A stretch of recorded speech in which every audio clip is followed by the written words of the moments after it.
2017 was a banner year for NXT. We're going to talk about the year that was, and looking forward to 2018. Don't you go anywhere! You're tuning into the destination for TV superfan discussion, AFTERBUZZ TV. And now, let the buzz begin. Boom shakaloo! We're talking about 2017 here on the NXT After Show right here on AFTERBUZZ TV. You frightened child. Welcome. I am one of your hosts. You know, it's Mark Donica. You can find me on Twitter at Mark B. Donica. It's the Hobo. Hey, yep. Thank you for all the birthday wishes and all that jazz. It certainly is. It was a birthday, and now it is still 30 years old. Your birthday season is still in effect? On the decline. Yeah, this week will continue. People will keep sending me stuff. Like physical things? Sure. Like a lot of bones, viscera? I'm not going to send anything away. I can use doves. everything. Dubs. Yeah. Every part of the buffalo. Every part. Yeah. Hey, Bill Hanstock. Every part of Tatanka. Every part of Tatanka. How you doing, Bill? What's up, everybody? Welcome to the AFTERBUZZ Resistance for yet another year. It Resist. sounded so forlorn. For another year. Yeah, I've been resisting AFTERBUZZ It for started. a long time. For a It lot started longer. with Guy Fieri's, you know, in Times Square. That's gone. Applebee's is nice. We can do it. We can make it. We can make real. We can enact real change in this world. We are changing it. Just a fun fact, guys. Applebee's is one of the two as the chain establishments in the world that guarantees me diarrhea every time I eat there. Food poisoning in some manner. And for that, That's they not- must I'm talking about for pay me. a terrible It's like guaranteed. I don't know why I thought it was a good idea to have the cheese-covered shrimp and steak, but I did it, and it was bad. Hi, everybody. Hi. Are we jerking mics? Anyway, We're back. But welcome to the show, everybody. I'll stick on this camera. How about 'cause why not? So if you're watching this live, NXT is airing a 2-hour thing that they didn't tell us about until today, so we couldn't Surprise plan from to. you. So it's still happening. It's still happening, but whatever. We should have it on. I thought We we should just did. watch it. What? I'm talking I thought about we were- I thought we were gonna- stuff. I don't think Cambot, can I get that up on Still Store? I don't think we can get away with that. No, I wasn't saying like. Not a picture. Show it. Show it, but But just us commenting on it going on right As now. I can see us. Well, so here's the thing: Yeah. is they didn't say that they were going I to can show see us. the But entirety. we're missing all the awards announcements. So That's right. live chat, we're relying on you to give us the scoop. I mean, of the you got that. exclusive. Yeah, I've got Gimmick a right there. computer box. Open the gimmick. Oh, hey, True Hobo's going to be at West Hollywood Wrestling. I am. Yeah, good for that. Yeah, I'm gonna oil up Also, and get ready to rumble. Crazy. I'm just getting confirmation. Hobo's the NXT Superstar of the Year. Yeah. Hey. Hobo Security Yeah. taking over But no, Stop resisting! security store of the year. It's a Worldwide. little different. worldwide. Whirlpool. Apparently, they just started showing Washing that match. machines. The McIntyre versus Cole. They just started showing footage of that match because the way they've been advertising Oh. it is that they have exclusive footage from that match. Well, I think it's a real coup that NXT was able to obtain exclusive footage of one of their matches. Well, cuckoo, cuckoo. So We got a real steal, you guys. We managed to be granted exclusivity to how this much of their footage. budget do you think they blew on this exclusive? Remember when they advertised for like 2 days on social media, like, we're going to show the title change of Samoa Joe and Finn Balor on this week's NXT, and it was just the same like 90-second thing that they had already put on Twitter? Yeah. That was great. 2016 was a hell of a year. Yeah. Well, we're not talking about that year. We're talking No. about 2017. So Which as was a result, the worst. Not from an NXT no, standpoint. not from an NXT standpoint. From a personal life. perspective, from a lot of different Guys, people. Year in review. Guys, remember when we thought it couldn't get worse than 2016? Yeah. Oh, Hey, if it weren't for 2017, those were there'd be the no bands. days. Well, I mean, if there's anything I've learned about you, Bill, it's that you've got your finger on the big red button that is pop culture, and it's the biggest button. Mine's bigger. Oh. Mine's bigger and it works. Oh, yours is bigger than Everyone ours? Yeah. wishing Hobo the happy birthday. Happy birthday to me! Happy birthday. The sounds of an angel. Blake Baloney Williams wants to know who wins the live chat award. I mean, the chat, clearly. yeah. Yeah. Yeah, the NXT chat. Right. Compared to any of the other live chats, no. It's Yeah. for sure. They are not competing with each other, but it's No. a category. NXT's chat, of course, Superior to Raw. Did you say chat? SmackDown. What? Our Chad is much better than any Chad. other chat. Chat. NXT chat. Chat. No, Chat. me. Chat. Chad. Chat. I don't know how I'm saying this wrong. Do actor thing go chat to, like you get. Chat. There you go. That's a little bit better. Chateau. Shit. French for hat. Very That's nice. a little bit of information. Thought for it you, was. I'll say. Thought it was. Je suis la jeune fille. So we're gonna Thanks, be talking. Muzzy. You're welcome. Good old Muzzy. You know what that means? Fuzzy as I'm a little girl. Yep. So today, in so many words, Hobo liked it. I did. I that's how I introduced myself to my French in-laws. Just relation fee. I told Andrew that I wasn't gonna do it, and then I did it. What was their They reaction? laughed their ass off. Really? Anyway, Oh, we're French, huh? yeah, a little bit. Nice. A little bit. A little A bit. little bit. We're gonna be talking about NXT. Surprisingly, there's a first time for everything. But before we get into it, because we haven't got into it yet, I just want to remind everybody who has gone to nxtteam.spreadshirt.com over this past year, Thank you. and support us. Thank you. You can get shirts like this. For audio listeners, I was just flashing my sweet NXT Team shirt. Nope. Nothing. Nope. Who's that? Just completely bare. Yeah, It's he just ain't a got bear. No chest. Yeah. It's a void. It's void. It's like that's a- not bear. That's void. It's Oh, like, that's a black hole. I found a black hole there. in Scrooged when Bill Murray opens. Yes. Yeah. We have a sort of like a small spittle of new shirts coming out relatively frequently, because it's not clean. It's just like this sort Yeah. of release of shirts. Yeah. Gross. It's like that. Have you seen them? It's a loose poop. We have a loose poop of shirts that get released, including our most recent one, 0 Days Since Canceled. Please go check that one out. Also, I Like Ike, which is really stupid, but He's we're a been big in fan of a it. lot of backstage stuff recently that I've seen. They did the Cirque bit. Saw that. Did anybody watch that? The Yeah. NXT stars got some Cirque lessons, and Yeah. Cassius Ohno is a very large man trying to do not large man things. He's weirdly he's graceful in the ring, but then not at other times. Mm-hmm. I think he just knows how to do what he does, and learning new things makes him an old dog. Well, anyway, do we want to talk at all about last week's show? Nope. Oh, cool. Well, Johnny Gargano is the #1 contender. Oh, yeah. Oh, and the Ember Moon- boyhood dream. Ember Moon is Boy, a still lot more champion. happened on the week that we weren't here. Yeah. How about that? So let's talk about the year that was 2017. Talk about some of our favorites. Why don't we? AfterBuzz TV favorites. Boo, boo, boo, boo, boo, boo. Let's talk about some of our favorite moments. Just overall, some of our favorite moments from the year as it comes to NXT.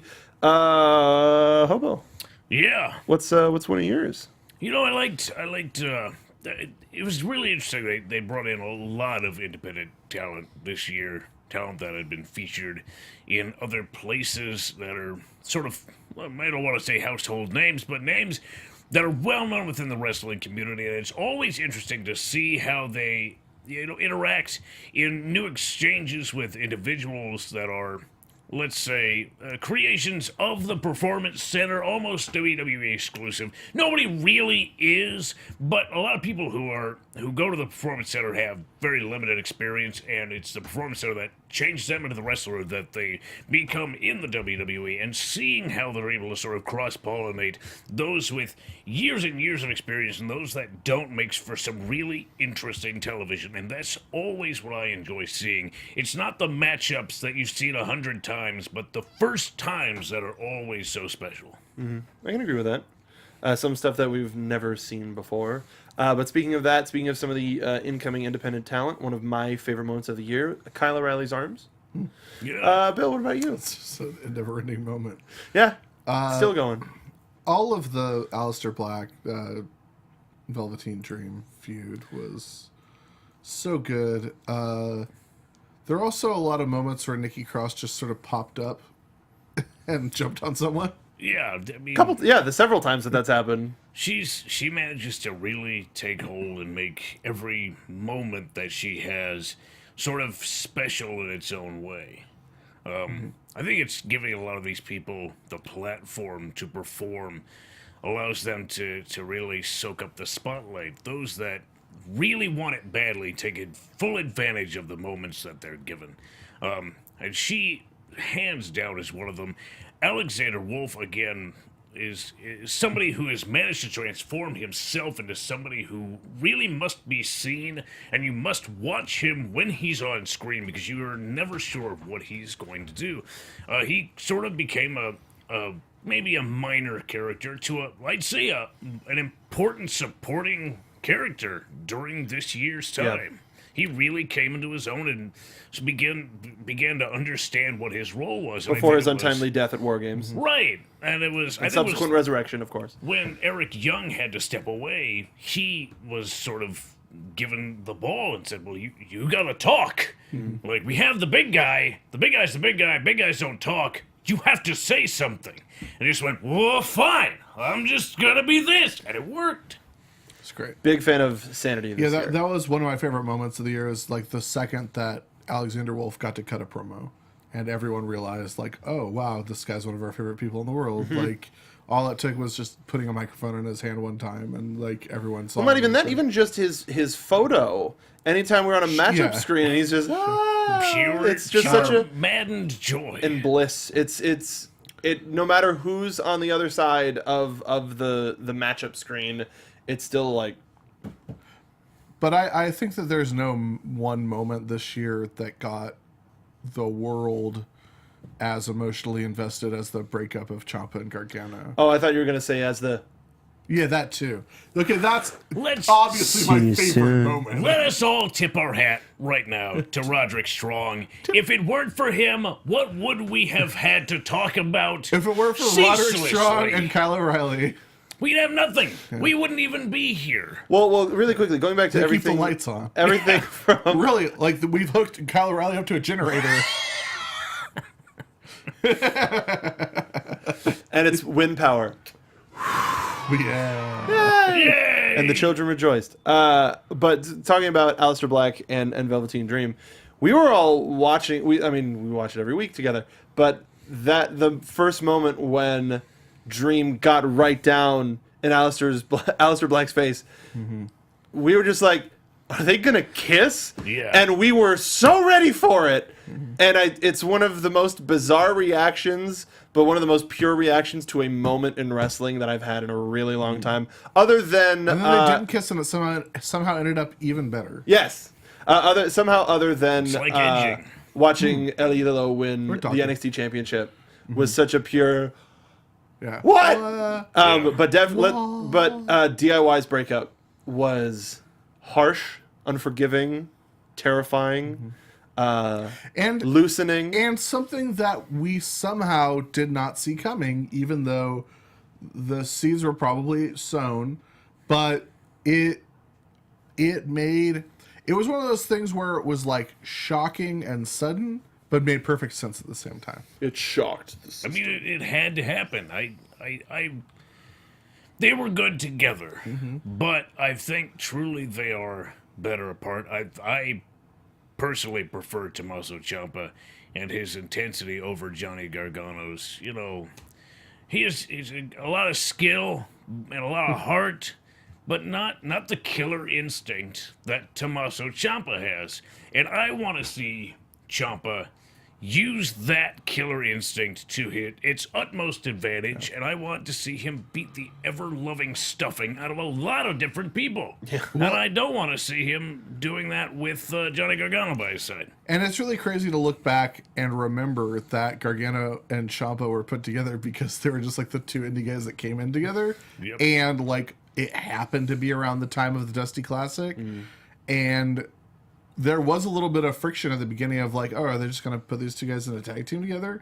And they became such a cohesive unit and were so perfect together that it was sort of like just blind luck. of like, oh, we signed these two guys. We don't really have anything for them individually. We want to make a tag team out of them.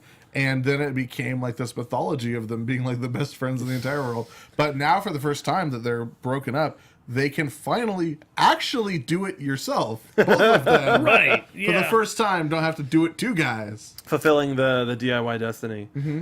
Before I pivot that into some of Pivot.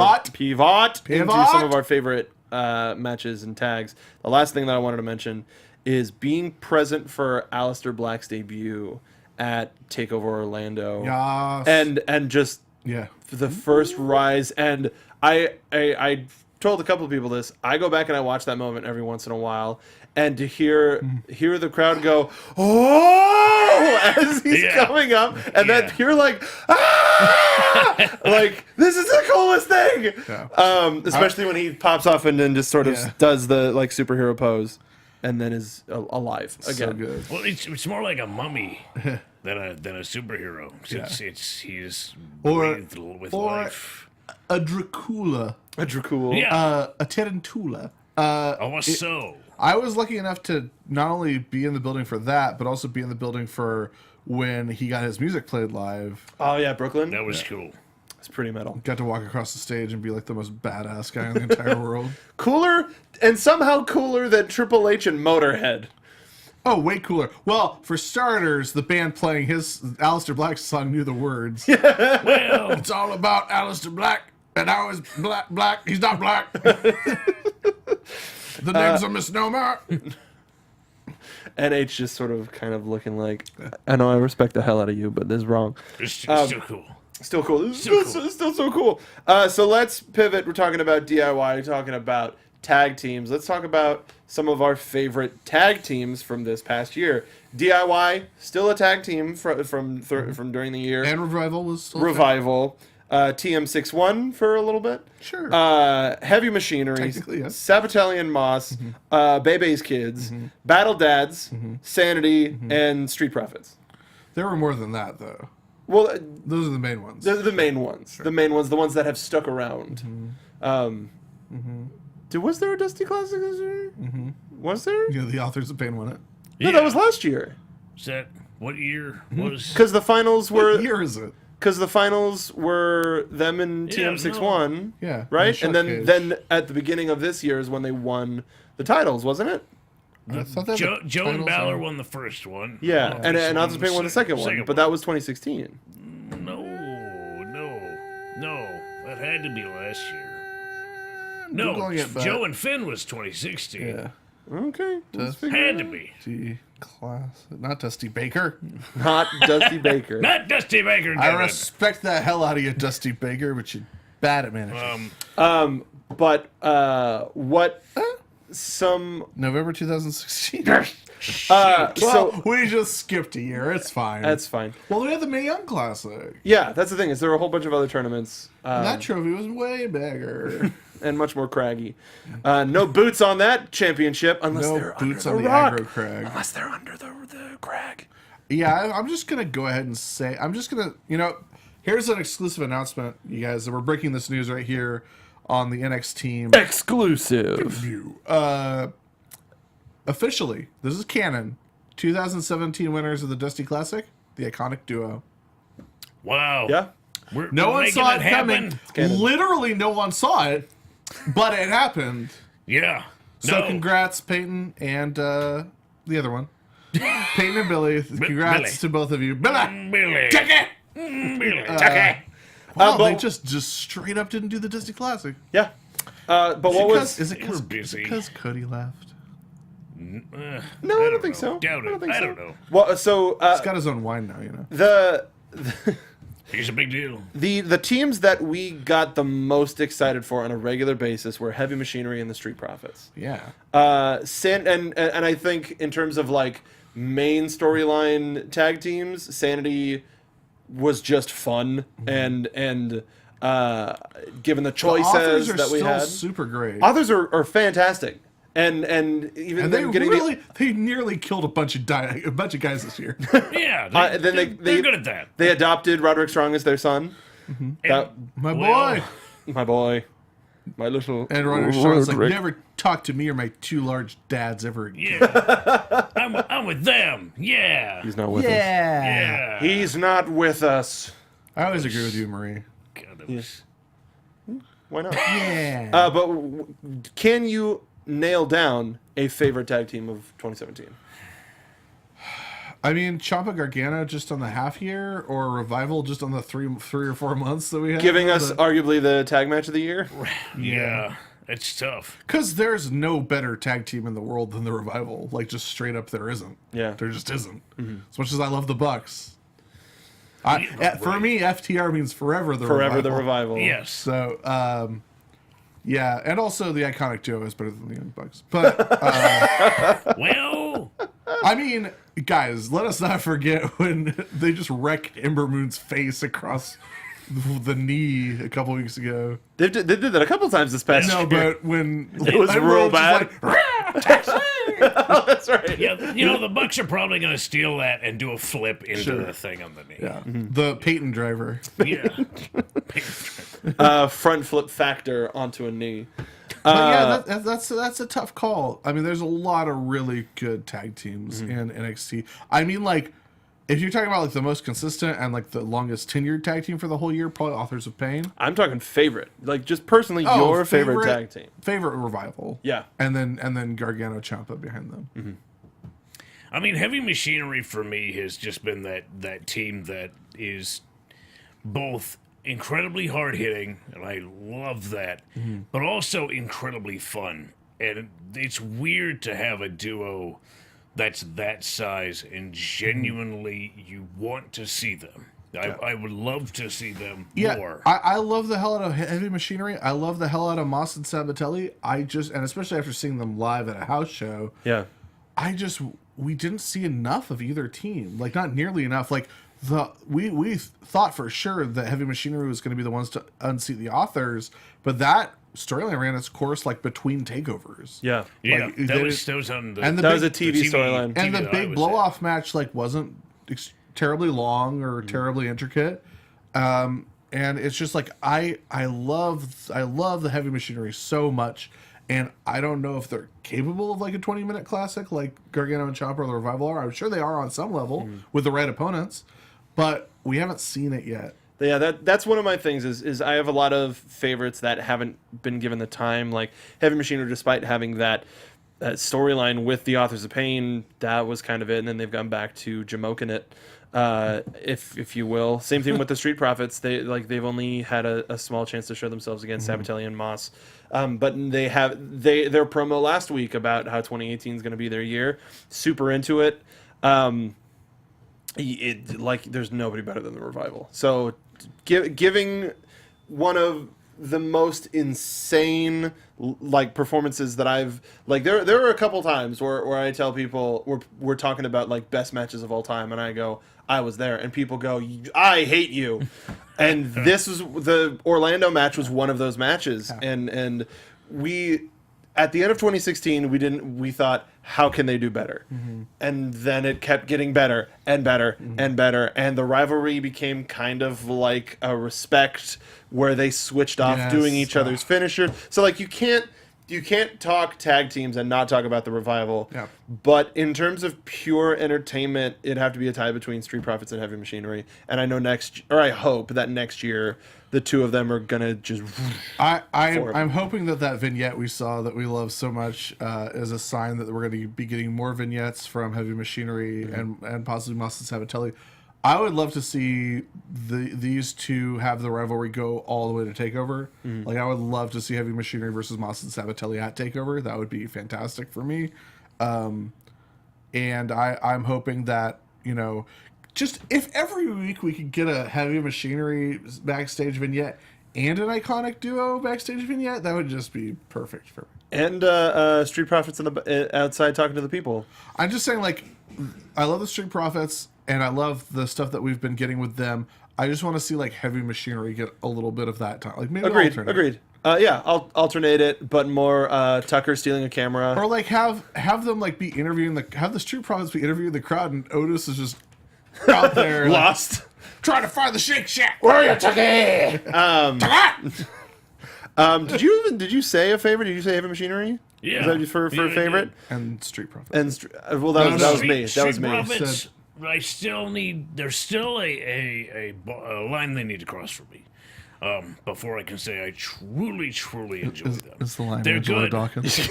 I was gonna say I want to see him step up a little bit more. It's part 'cause of, it's part right- of it is that, but then there's. Does he need 3 headbands? I think Montez Ford has got to break through a little bit more in some different ways. Sure. I need some different stuff. Well, that's from both of that's those guys. that's Yeah. the other thing about Heavy Machinery and Street Profits. All we've seen from them are like 3 to 8 minute matches, Mm-hmm. and we've seen basically the same formula in all the Street Profits matches and in all the Heavy Machinery matches that weren't Authors of Pain. Mm-hmm.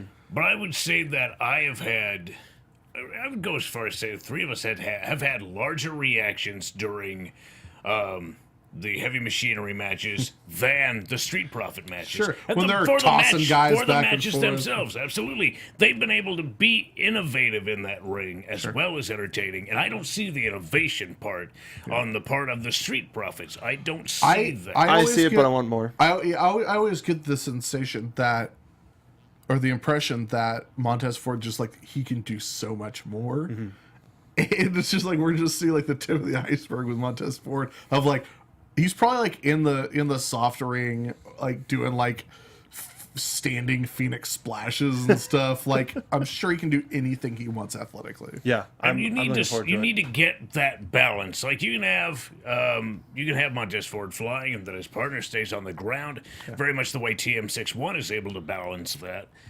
So I mean, it can be done.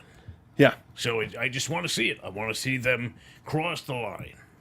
it's the wrong company. Yep. Damn it! Welcome to ROH. Well, they've Wait. certainly made an impact.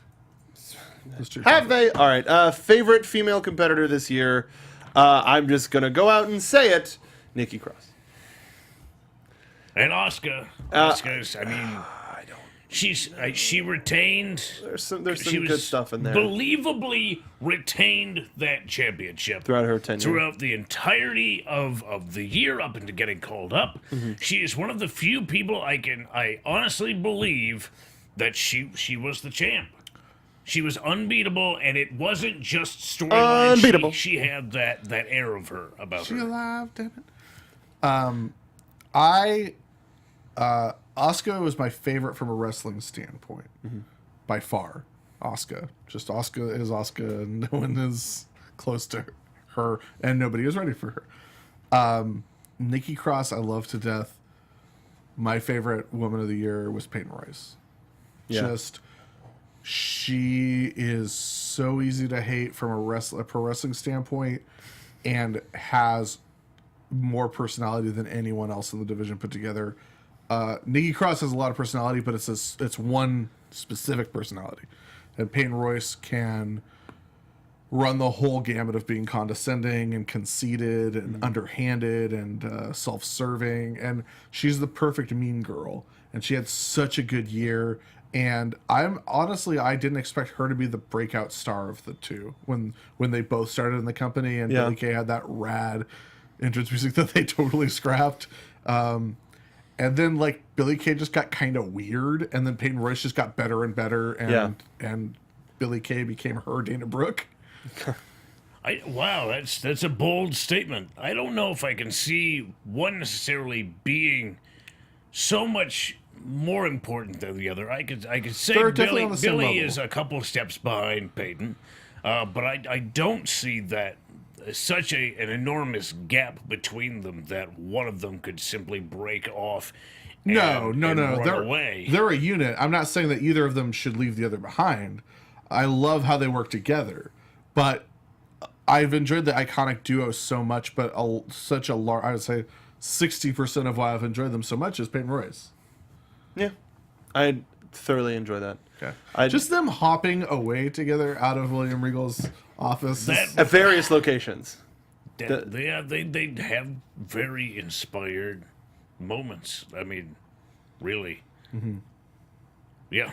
And there's still no iconic duo shirt that we can buy. They've made 2 so far themselves. Oh, Yep. yeah. Yeah. A limited run of 2. You have to say they believe in themselves, they invest in themselves, and a lot of people are obviously taking notice and enjoy both of them together. So. Meanwhile, Riddick Moss is just harping off of his dude. Anyway, favorite. What do we call her? It's our suit. It's our baby. It's our baby. It's our car. Our car. Favorite male superstar of the year. I agree. Yeah. Carl the Mailman Malone. Yep, throwing up that diamond. Damn. He didn't forget. What was the question? Favorite male Favorite star? male superstar of the year. Aleister Black. Or Velveteen Dream. Yeah, I've got them that's- both right here. Velveteen Dream, I would have to say, just because I've been campaigning him to so many people of like, no, you don't get it. Hear me out. You're gonna get it.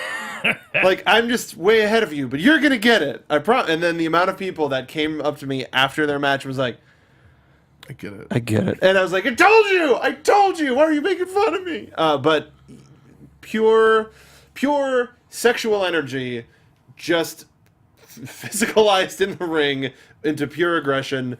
And what a flippin' performer is Velveteen Dream. Also doesn't have a shirt. Also doesn't have a shirt. But he would never sully himself with a t-shirt. Come on. He'll get a like a bandana, Dickie. cravat. Yeah, cravat. That would be great. It just says Velveteen. It What says if- VD on what it. if he just what if he just like instead of a t-shirt he sells like a very thin like silver chain that says Velveteen? like you get it at Claire's. The Gentleman Broncos cover. Yeah. Or Yeah. some of those triple sunglasses. Those would just obviously sell really well. I would say Aleister Black, then Velveteen Dream, and then in my third place I would say Johnny Gargano, because Johnny Gargano is living proof to the fact that if you allow yourself to truly be a blank slate as a professional wrestler, there's no limit to what you could potentially accomplish with the right creative team behind you. Agreed. I can agree with that. I'm Yeah. not saying this is a diss in any way. No. Like Ciampa, It did him good to start over. Ciampa, when Ciampa came to NXT, he was a psycho killer. He was a Sicilian psychopath. Tommaso Ciampa, he had a gimmick. He put his thumb up people's butts. He was Tommaso Ciampa. When Gargano came to NXT, he was Johnny Wrestling. Still, no one knows what that means. Yeah, that's not a thing. Like, I'm good at wrestling and I'm likable. Like, that's all you need to be. Like, if you're good at wrestling and you're likable, the rest is going to take care of itself. You don't have to push so hard. Huh. Is that what I've been doing wrong all No, you're this very likable. I think he got confused. I think he said lickable. Yeah. I think that's Hey, what no it one was. would lick you. No. Lots of people would lick Johnny somebody Gargano. would. So, well, I mean, that's the problem is you have to pay them, but you don't have any money to do that. Hey. Hey. Hey. You know who also had a pretty good year this year? Lars Sullivan. Large Yeah. Lars Sullivan. I really enjoyed it, and can't.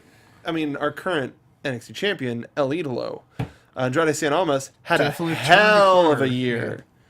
It definitely had some very serious arcs, some sheer ups and downs. I would say he started at a down, and it's literally been nowhere but up.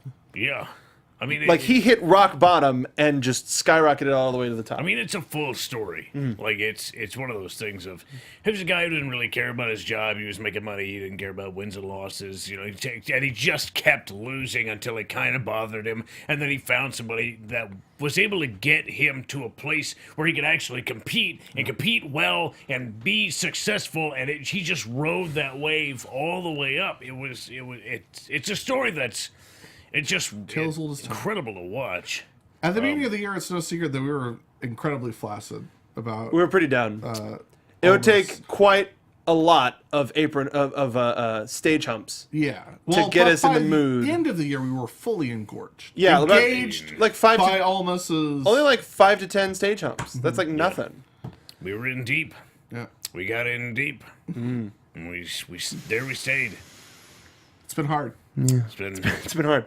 Like Baloney Williams says Black and Dream. Joseph Boza says Black. Marie, Black, Dream, Sullivan, Lorcan, and Dunn. Zeno Hour, Black, Gargano, Storm, AOP, and Dream I mean, to me, Black and Dream are from Team 6-1. the Storm? Shane Thorne? Shane Thorne. You're right. Yeah, Storm. Storm. She Storm. mean Storm? Storm. Storm? for the isn't there a chick named Storm? Nikki Cross? Storm. Wasn't there a Wasn't her name Nikki Storm? Nikki Storm? Yeah. That was I Vicky Vale. Vicky Vale. Vicky Vale. don't. Nikki Storm. Tony Storm. Tony Storm. That's right. Tony Storm. Tony Storm existed. That's right. But did Shayna you... Baszler. Baszler. Baszler. Delicious. Which technically no. Yeah. And also technically Tony Storm not. Also. Technically no one in the Man Classic except for like Kairi Sane has been on NXT. That's right. Hey. Did now let's talk about just superstar of the year. Is there one superstar or faction or who do you think of all of NXT had the best year? Probably Asuka. Yeah. Yeah. She beat everyone. Retired as champion. Like there's never been, I mean certainly in NXT there's never been a dominant force like that. Yeah. She set every record for holding any time. WWE wide, not just NXT, but WWE wide. Beat Goldberg's undefeated streak. Mm-hmm.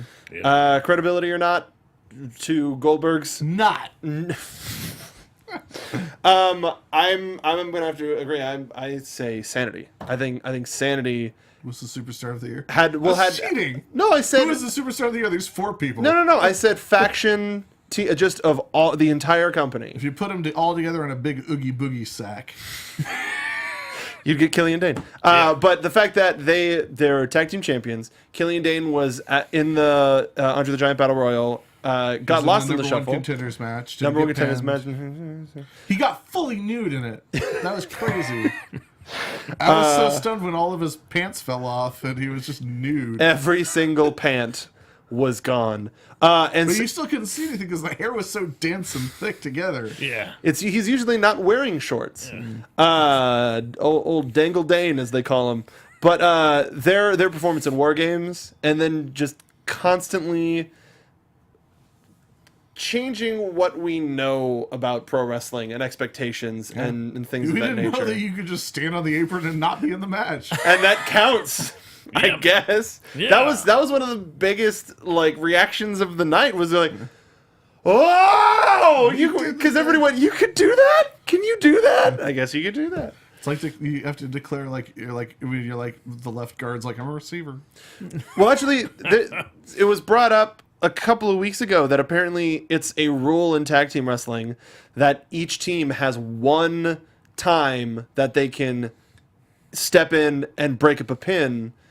But without getting disqualified. It's a singular allowance. It's just- You're allowed one time to break up a possible 3-count pin. If you do it more than once, your team is disqualified. Yep. That is a rule. That's a That rule. is- They just don't mention it. no. Or enforce it.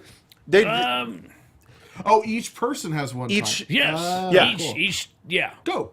no, not each person on the team. Right. Yeah, each person on the team has one time that they can break up. So that's 4. Yes. Yes. Yes. Cool. Glad we're on the same page. But yeah, Sanity, I think was the rulers, without going to kings or queens, the rulers of NXT, whether they were on top or not, they were always great men on you. Yeah. Kind of like, never mind. That's a joke for after the show. But how about who do you think had the year?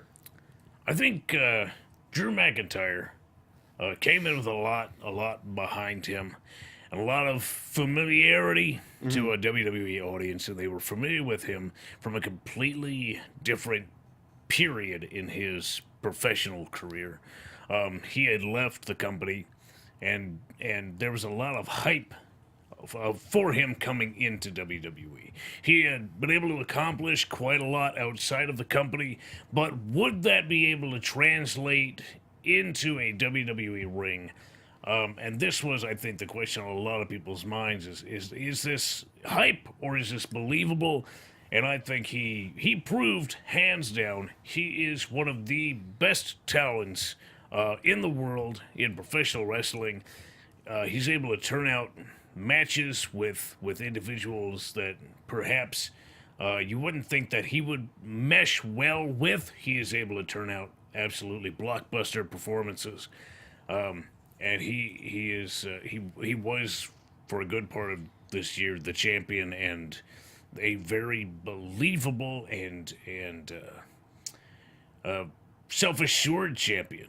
He knew what he brought to the table. He stood there. He spoke believably, and you believed him when he said that he was hands down the champion. It was a freak accident in ring that unseated him as champion when he tore his bicep, and that was what allowed Almas to get the victory.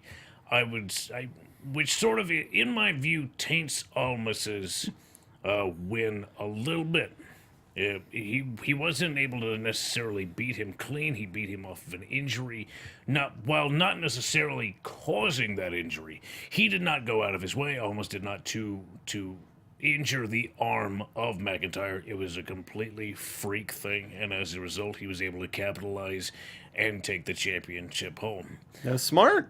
It's a fluke, is what I'm saying. I don't think it's a fluke. When McIntyre and Almas meet again, and they will meet again. His head went from McIntyre, big man, so pretty high off the ground. His head started up and then hit the ring. But that hurts a lot. It was the torn bicep that was what did it. It was that moment. You can't kick your arm. He had his arm on the rope as Almas pulled him. It caused a hyperextension, which caused the tear. And then his head hit the floor. Yeah, right. It was his freak injury occurred in the middle of the biggest, highest impact move Almas has ever hit on anyone. Mm-hmm. Yeah. But my argument is that if it weren't for the arm, he would not have been able to keep him down for the 3 after that point. I agree that McIntyre had a big year. And he was very important to the company. But am I wrong that he only held the title from like SummerSlam to Survivor Series? Yeah, Brooklyn to wherever. So like Houston. I think it's crazy. It's just a sign of how fast things move in NXT that like Revival was such an integral part of the first quarter of the year, but as soon as they're gone, it's like, oh man, they've been gone forever. And like forgot Bobby Roode held the title for like 8 months. Mm-hmm. Like Bobby Roode had a huge year in NXT, but it feels like it's been so long since it's been Bobby Roode's NXT. Yeah. Well, that's professional wrestling. It's because it is week in, week out, 52 weeks a year. Which I think are constantly moving. I think that's one of the things that makes NXT awesome and makes it a true territory. Because back in the territories, it's like the big evil monster would come in and he'd be there maybe 5 months. Mm-hmm. And then he'd hit the bricks and you wouldn't see him again for maybe a year or 2. Hit the bricks, Lars Sullivan! Get out of here, you big meanie. Yeah, you lummox. Okay, but I'm going to come back as the Boogie Woogie Sullivan. Oh, man. That's going to happen. And you won't know it's me. Get your Lars Attack shirts on NXT.Spreadshirt.com. Anyway, Marianette says, do you have an underrated superstar of the year? Because mine would be Oni Lorcan. I mean he broke Hideo Itami's nose. I mean, my problem with the term underrated is because it's not a thing. Yeah. You cannot underrate somebody because you're basing it on what you see or don't see.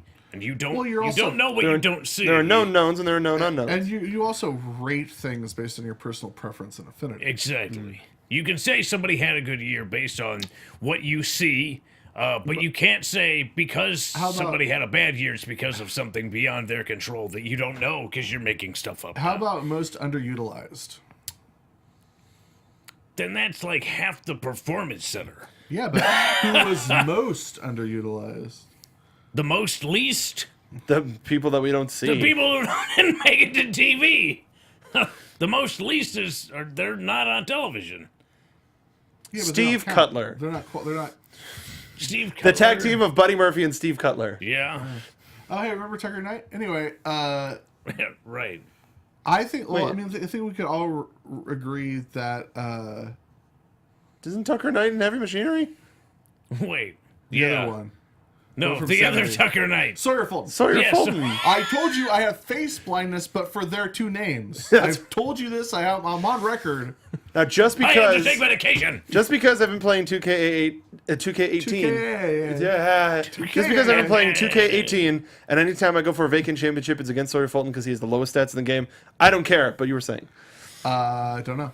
Anyway, I Hobo think for we can all cameo of agree the year. that Fabian Eichner is one of the people that we wanted to see way more of. And now he's getting it. Now And it's- also it's the starting to other happen. other little dude, little boy Garza, Garcia? Mendoza. Mendoza. No, yeah, Raul Mendoza. Raul Yeah. Mendoza. Yeah, Yeah. it was cool. Nice He's flips. got talent. Does give- the flips give so him that. pretty. We're gonna end with matches, but really quickly, I'm gonna go over all of the people that were But yeah, called up. Hobo for cameo of the year. Yay. Yay. Stop So, resisting. Hobo, this year you were on ROH TV, WWE TV, NXT, and New Japan. Yep. That's sweet. What a year. It got No, weird. no one Yeah. else had that this year. I guess that's true. Wait a No minute. other pro Are wrestling. you gonna be at Wrestle Kingdom? No. Hey, we He's don't. gonna take Unless I'm sure you can't say anything. I'm Gonna pulling take a a full brief Luke 4 hour Skywalker right now, and I'm not here. He's going to take a brief 4-hour... Spoiler. He's going to take a brief 4-hour flight to Japan. Yeah, that sounds and about right. Be there just in time for the New Japan Rumble. Yeah. Anything is possible. What happened to Blake as well? Also, what happened to Actually, Murphy? Yes. it's Blake and Sawyer Fulton. Is it Blake and Sawyer Fulton? Yeah, it What has is- to be because what's they're Blake and they're doing an American thing. Wait, Oh, okay. All right. Yeah, it has to be Blake and Sawyer Fulton? Blake and They're a tag or team. not Sawyer Fulton. Who's the Tucker Knight? military guy? Color. Cutler, Steve Cutler, and Blake. Wesley Blake. Wesley Blake married. So, Buddy And Murphy had their baby. this year literally was the best kept secret in NXT. He got beat a lot at house It was shows a anyway. secret that he was still Hey, employed. sure. Hashtag sign hobo. Disappearance of the year, No Way Jose, kind of. Yeah, that was a little weird. Well, Lars That was a Sullivan little through him weird. into the atmosphere, and And then he showed up doing Cirque du Soleil. But call-ups from 2017. no way, Soleil. We got Samoa Joe, Asuka, Elias, Shinsuke Nakamura, Bobby Roode, Ty Dillinger, The Revival, Mandy Rose, Sonya Deville, Liv Morgan, Ruby Riott, and Sarah Logan. Oh, is that all? Pretty Thought there was more. Ty Dillinger. sure. I said Ty Bobby Dillinger. Roode. I said Bobby Roode. know. I'm saying all of Like these. more. There's more. Well, Say 'em again. So I would say my two call-ups of the year would be Samoa Joe because he got to do everything. He's being utilized perfectly. He's the best heel in the company right now. He's on fire on the mic. He's never been more motivated in his entire career. He's never been as good, arguably. I mean, No, for real. yeah. So Samoa Joe for that reason. Elias would be my other call-up of the year because we hated him in NXT. He didn't fit in NXT at all. It stood out like a sore thumb. On Raw, he's being used absolutely perfectly. He fits in absolutely perfectly. People hate his guts for real, which is invaluable, as Eva Marie taught us. Invaluable in professional wrestling. Invaluable. You wish you could manufacture people that could give you that reaction. You wish you could teach that in the Performance Center. Like, they've taught Elias how to harness it, Right. but you can't teach just being hateable. Can't teach people how to hate while you. looking exactly like Seth Rollins. Yeah. So kudos to Elias because he had that amazing match with Roman Reigns where it's like, wow, everything he does on Raw makes sense, fits in, looks great. It has taken him longer than a lot to figure out the in-ring aspect. Sure. I would say he still has a ways to go. His character does work on television incredibly well. But I think he's still one of those guys who cannot work with everybody. And a good match that he had with Roman Reigns is because he had it with Roman Reigns. But I saw him have a great match. Like every match that I've seen him have on Raw, he's at least looked good in. Like I haven't seen him have a stinker on Raw. Like when he wrestled Finn Balor, that was not good. Okay, The first time? and this goes second to my point that he didn't fit in NXT, and those weren't the right opponents for him because they taught Elias in the Performance Center WWE style, and that's what he knows is WWE style. But all of the people that they put him against in NXT were not wrestling WWE style, especially while they're in NXT. Finn Balor, he doesn't fit with because Finn Balor. Well, I'm talking about their matchups on Raw. No, I know, but like Finn Balor, he didn't fit with. Hideo Itami he didn't fit with. Apollo Crews, he didn't fit with. Like he was going up against all these internationally traveled superstars who wrestle a very different style, and he was being asked to do something that he's not good at. And the same thing with Finn Balor on Raw. I think Finn Balor also fits in better on Raw than he does on NXT. Maybe these two guys just don't work well together. It is certainly possible, but I think that's what it takes now to be a good wrestler, is being able to be versatile and work all those different styles. And that's something you learn a lot in the independents. And you're right, that's not something that WWE is able to teach as well because they just don't have it. And we're also seeing it the other way on Raw right now too, where Jason Jordan, when he was in NXT, tear it up, mix it up with anybody, even though he was also a performance center product, could tear it up, mix it up, do incredible things, amazing things, and now he's being asked to tone it down, and there's a learning curve the other way where people aren't as into him because he's being asked to do less. I'd say there's writing involved in that for Jason Jordan. There's a specific way they're trying to tailor his character. But I can also see a lot of moments with Jason Jordan on Raw when he's doing singles matches where he visibly wants to move faster and do more, and he's specifically slowing down because that's not what they want him to do. Yeah. Yes. We need to move on. I love y'all. Do we? Yeah, we do. I was just naming the call-ups. I wasn't saying like who's our favorite call-up. I was just saying who got called up. I'm sorry. It's okay. That wasn't a category. Well, who's your favorite call-up? Sonya Deville. Okay, cool. To be honest, because everybody else is sort of performing as they have been. Right when Sonya Deville got called up, we were like, oh, cool, very cool. And then she had a series of amazing matches on NXT to get everybody pumped. Like, holy crap, this is She great. got called up on the cusp. Right at the perfect time. Yep. So I'm looking forward to what she does. Have we found out who has won any of the actual awards? They announced that they're going to announce the year-end awards Royal Rumble weekend. Oh. But they announced the categories being... I almost dropped a curse bomb. Takeover of the Year, Match of the Year, Tag Team of the Year, Breakout Star of the Year, Male Competitor, Female Competitor, Future Star of NXT, Rivalry of the Year, and Overall Competitor of the Year.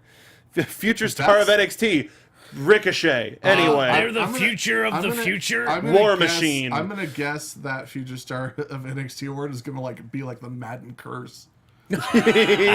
Leo Rush. Sure.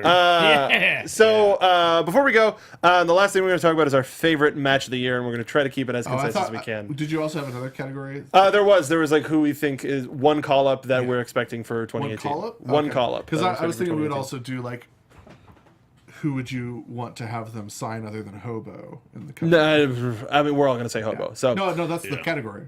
No, but Other than me is a category. Hobo Jr. Let's start. El Hijo del Hobo. El Hijo del Obo. El Obo. What call up for 2018 that you want to see, and if Match you of the year? Oh, sorry. And match of the year. Okay. Yeah. So call up and where? Like when do you want it to happen? It's got to be some more of the female talent. They need it up top. They just did an infusion of 5. I think they could do with much more. You know. Damn it! What's her name? What's her butt? The blonde, the military chick. Oh, Lacey Evans. Yes, Lacey Evans. I think would be really great on WWE television. Absolutely. I would like to see her move up because she's again one of those people who doesn't quite work in NXT, but on television that would work really well. When these female factions have run their course, I would love to see the iconic duo get called up to either brand. Well, SmackDown, keep them away from Asuka. I would like to see Lars Sullivan get into the Battle Royal this year and win it. The Andre, the Dre. The Dre. It helped Dre Baron 4. Corbin. Baron Corbin had a great year since winning that Andre. And I mean, it took Mojo a little while to get his Mojo, but it started keeping him in the conversation. Mojo's awesome. Right. Yeah, Mojo's great. He's pretty great. Mojo rules. But in terms of favorite match, for me, it's a tie between Black and Dream, which was just like the most WWE match and NXT match has been in a while. But AOP DIY Revival, we were there witnessing pure magic and we blew the roof off of the building. So those two are tied for just favorite match for me. My favorite match of the year is a tie between the two Tyler Bate, Pete Dunne matches. The one in Chicago and the one that we saw a couple weeks ago. Just kept going. Lord. Yeah. So good. So good. Yeah. I don't know. I mean, there's a lot of great stuff this year. Mm-hmm. Almost Gargano. War Games. The Revival's matches were always like they are textbook on how to have a tag team match. And they're never the same. No, they are not. They are matches that you don't just watch and enjoy, but you study because you have to figure it out. They're Rembrandt. Like, how do you, and they know it too, just like Rembrandt. I'm the greatest painter ever. Yeah, you are. And everybody agrees. I probably could. If only there were whiners. But you can let us know what your favorites of the year were in the comments down below, or by using the hashtag NXTeam and finding us on Twitter, which is here. Hey, Bill, where can people find you on Twitter? They can find me on all social media at Sundown Motel. Check out my Instagram. I post pictures of my new kitten. You can find me on withspandex.com, upworks.com/pro wrestling. Just today, we dropped a new episode of McMahon-splaining the With Spandex podcast. We do our year-end recap of our favorite moments and matches, and also our special guest this week, Deonna Purrazzo. The ghost of Deonna Purrazzo? We are happy to report in the podcast that she is alive and well. We do talk to her about being murdered at the hands of Asuka several times, and her soul being cursed and forced to walk the earth. Hey, Hobo. Yeah. What are you up to? I'm on the Twitter at True Hobo and the Instagram, same at True Hobo. I'm doing a lot. I'm uploading a lot more videos to YouTube. There you go. Despite it not being too wrestling friendly, who cares? Screw them and watch my stuff at Soapbox Card TV. Also, send him stuff for his birthday. Yep. Yeah. Care of AfterBuzz TV. Yep. Yeah, just find the interest. Hookers and beer. He's gonna pin his Amazon wish list to his Twitter account, and also buy his shirts on nxteam.spreadshirt.com. Buy all of our For my shirts. birthday. Yeah, I'm 30. Spend $30 on me. Go to nxteam.spreadshirt.com. Help support the show. And find me on Twitter at Mark Donica. Thinking about doing something with WWE 2K18 and this guy. We're going to figure something out. We might stream some stuff. If you like video games, go to Inventory Full PT on Twitch. There's a gaming talk show and game streams. It's a lot of fun. And follow all of us here at AfterBuzz TV. Thank you so much for watching the NXT After Show. We'll see you next week. Bye-bye. Bye! From executive producers Maria Menounos, Kevin Undergaro, Phil Svitek, and the entire AfterBuzz TV staff, we would like to thank you for listening to the AfterBuzz TV network. To watch or listen to other after shows and post comments or questions, be sure to visit AfterBuzzTV.com. I'm Sir Richard Wentworth, and this has been a presentation of AfterBuzz TV. Thanks and wait. See you later, baby! The views expressed herein are those of the hosts only and do not necessarily reflect the views of AfterBuzz TV or its owners or principals.